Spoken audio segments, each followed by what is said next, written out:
Mais selon ce journaliste, par le passé, il y a toujours eu des personnes clés capables à Alger de créer des passerelles avec la France en cas de crise. Une époque révolue avec l'installation au pouvoir du président Tebboune.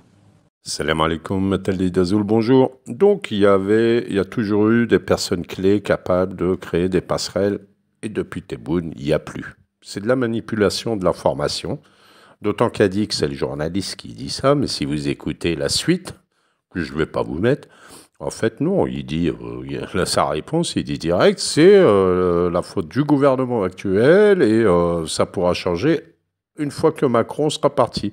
Et côté algérien, il dit c'est normal qu'on ne se laisse pas faire. Point à la ligne. Il ne parle pas du reste. Donc c'est de la manipulation, c'est pas très grave. Passons là-dessus. Mais ça méritait d'être en introduction. Hein. Alors, pour mieux comprendre et appréhender donc, ce qui se passe actuellement, dans la crise émotionnelle qu'est en train de faire le gouvernement français, le pouvoir français, le régime français, revenons un petit peu en arrière.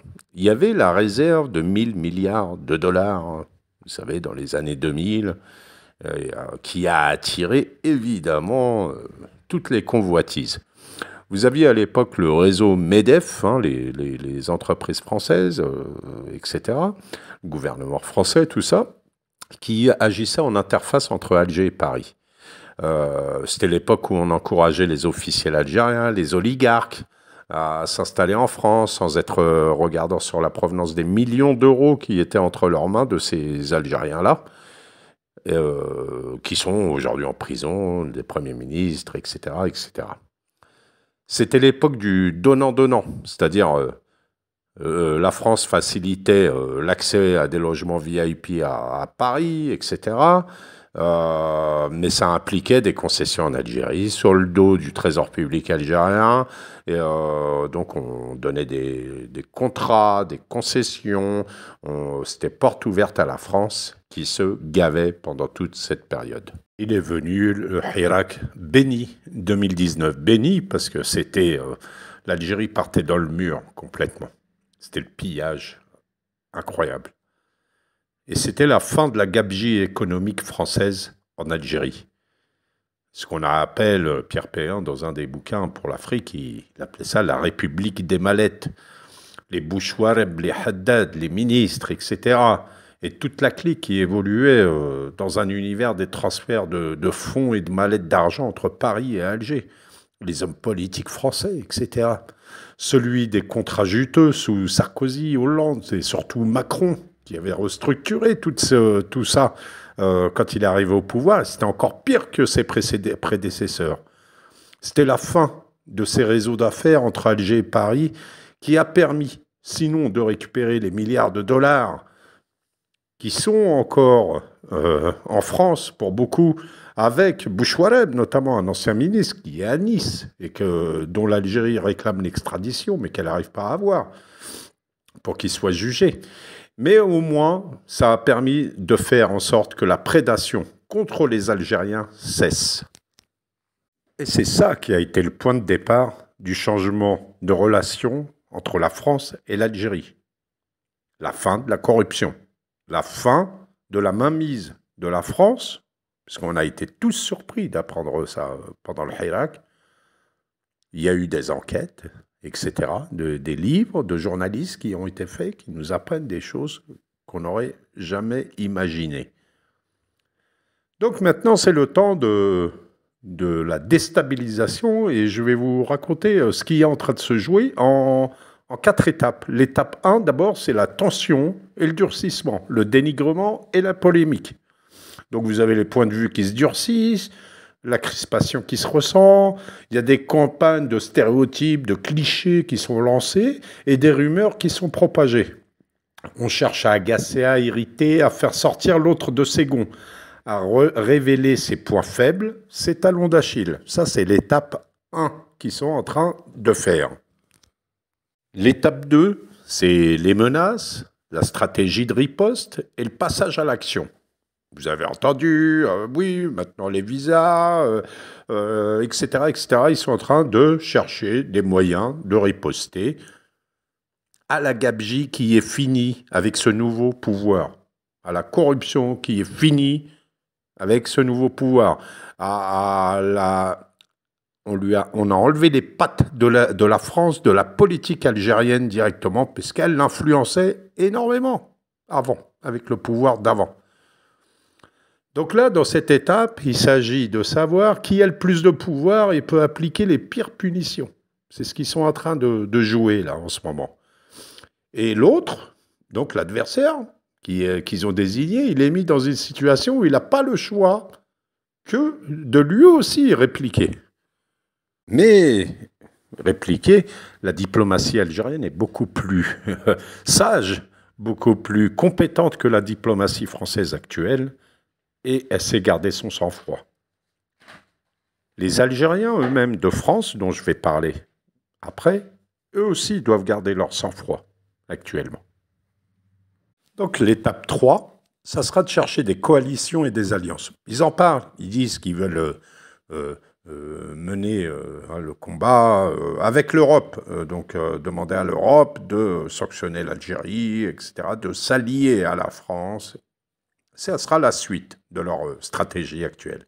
Donc là, dans cette étape, on cherche activement des partisans et des alliés qu'ils vont rallier à leur cause.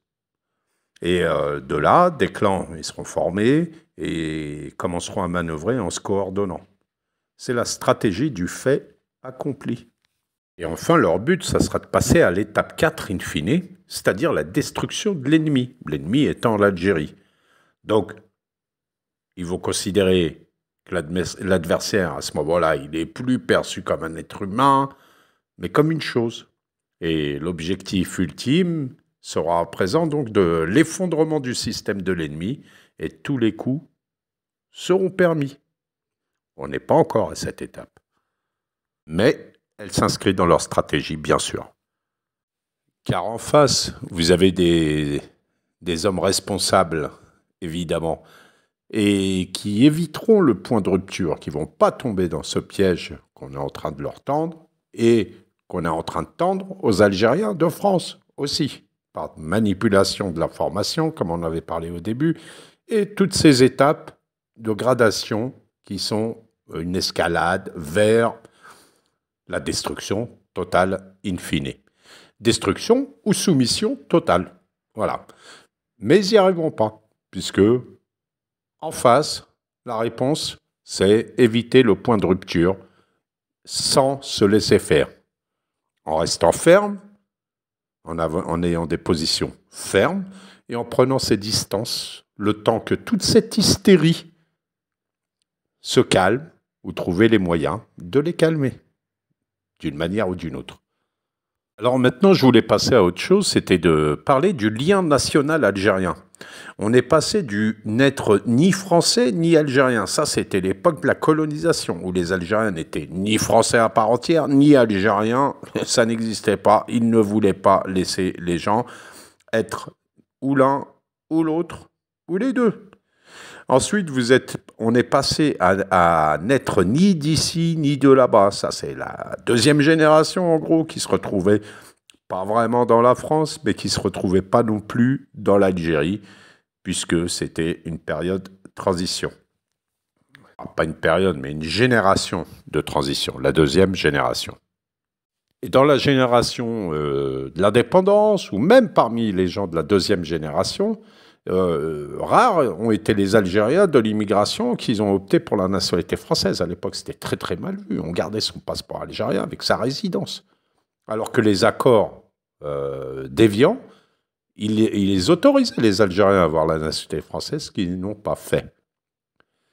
Et il n'y a pas eu non plus d'immigration massive, alors que les Algériens, ils n'avaient pas besoin de visa jusqu'en 1986.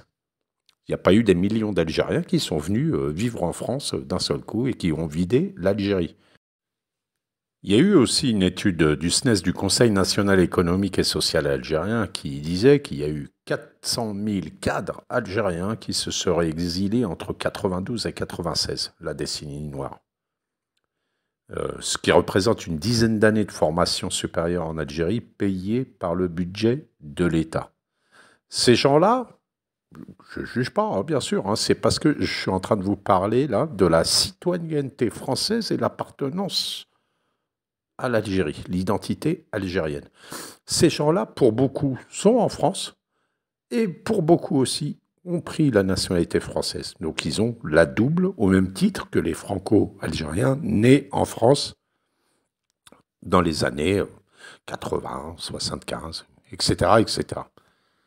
Tant et si bien que dans les années 90, les titulaires de la nationalité française, ils sont devenus majoritaires dans l'immigration algérienne. C'était plus la carte de résidence, etc., etc.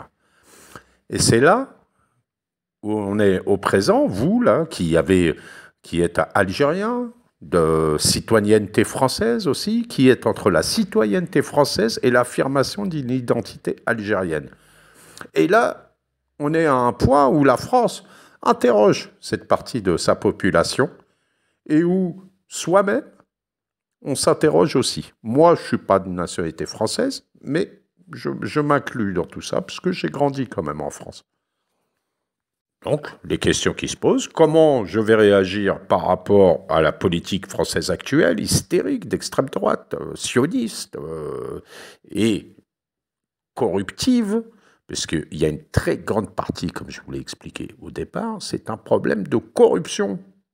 La France ne mange plus comme elle mangeait avant avec les autres pouvoirs en Algérie. Et c'est le point de départ le plus important dans toute cette affaire. Bien sûr, on a le Maroc, bien sûr, on a l'entité sioniste, bien sûr, on a l'extrême droite, mais c'est l'argent, le nerf de la guerre. L'Algérie pourrait les calmer tout de suite, hein. Donnez quelques milliards et fermez-la. Ils s'arrêteraient tous. Rotaillot, etc., etc., tous.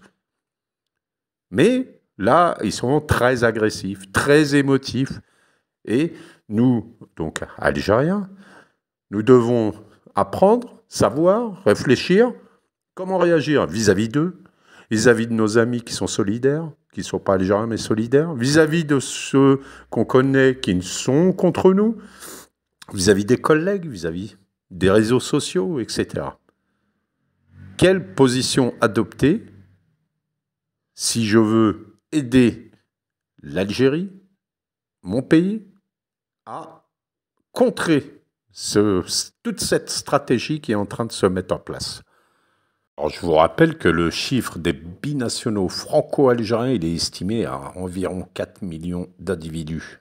Sur ces 4 millions, il y a environ 1 400 000 minimum qui votent, qui sont en âge de voter. Et ce qui est très très loin d'être négligeable. Et en termes de poids électoral, c'est un vote qui serait décisif. Si ce vote se concentrait sur les moins pires, je ne dis pas les meilleurs, mais les moins pires, pas ceux qui vous font les yeux doux, mais qui sont des hypocrites totaux.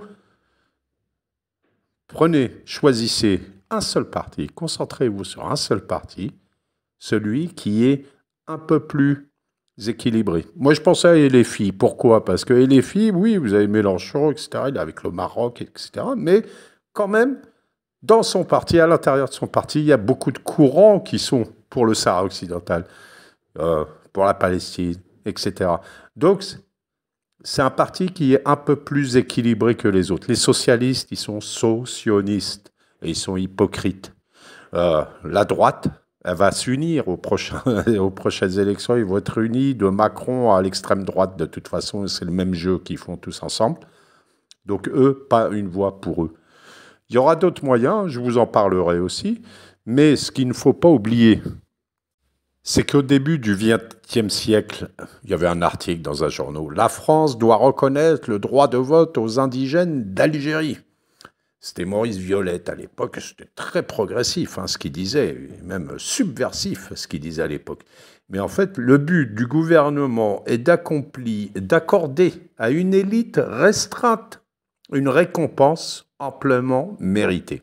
Voilà, c'était ça le droit de vote pour une élite restreinte qui travaille, bien sûr, avec les colonisateurs à l'époque. Aujourd'hui, ça n'est plus la même chose. Les gens sont libres de voter ce qu'ils veulent. Il faut qu'ils votent et pèsent de tout leur poids qui est décisif sur les prochaines élections. Les prochaines élections, c'est les municipales en 2026 en France. Enfin, pour finir, je vais vous citer un ami qui m'a envoyé ses vœux, quoi, pas qu'à moi, mais sous forme de lettre. Il a écrit une lettre superbe d'ailleurs. Si je pouvais, je vous la lirais tout entière, parce que c'est un super beau texte, où il repense à tous ses ancêtres qui ont combattu aux côtés de l'émir Abdelkader, de Fatima Lalam Soumr, etc., etc. Et il pense à tous ces gens-là. Et il était dans le désert et il écrivait cette lettre, dans le désert algérien dernièrement. Contemplant l'immensité depuis cette dune, je repense à cette petite citation de Frantz Fanon. Entre guillemets, chaque génération doit, dans une relative opacité, découvrir sa mission, la remplir ou la trahir. Et il écrit, je me ressource et me fais le vœu suivant.